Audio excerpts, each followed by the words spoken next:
جړومبه روجه شي نو د عرش د لاندې یو هوا راوالوزي چې د هغې سره د جنت د ونو پاڼې وخوځي او یو خاص قسم شور وکړي او هغې سره یو نغمه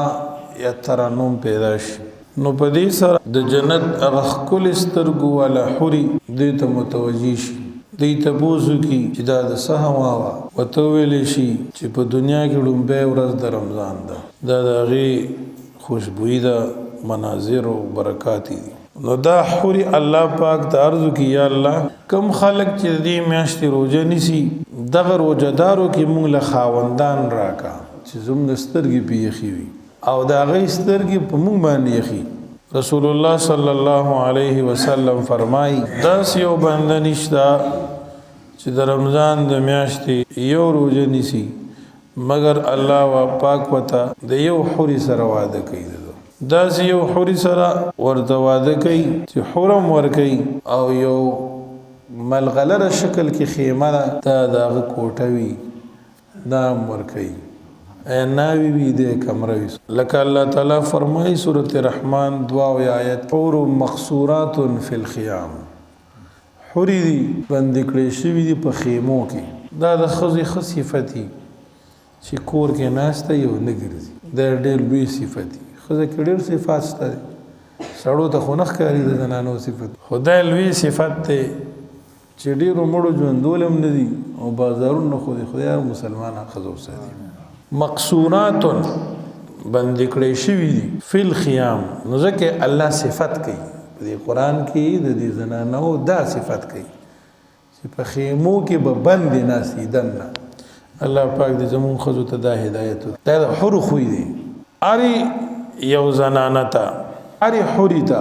د دغه حورونه الله پاک او یا قسمه خوشبوئی ورکړي دي اره خوشبوئی د بل نه بدله ده او د اری حوري او یا زره جوړي دي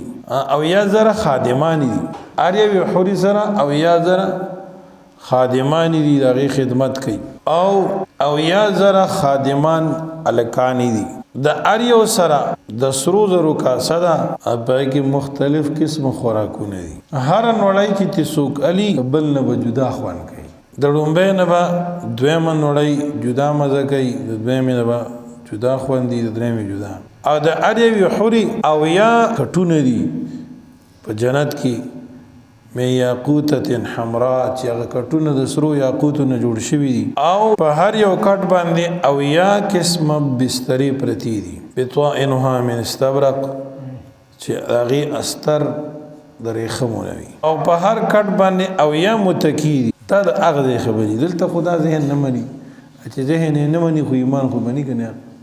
الله پاک قرآن کې د جنت ذکر کړی په صحیح حدیثو کې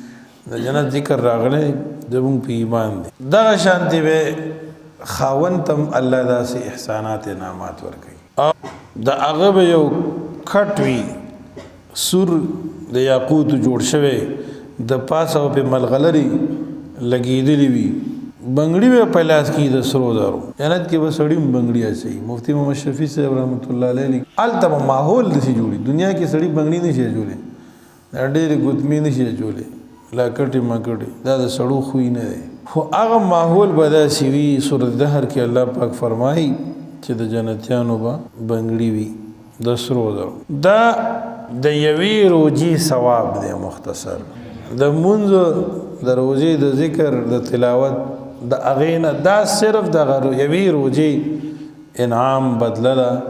سوا دغه نورو نیکو چې روجهدارې کوي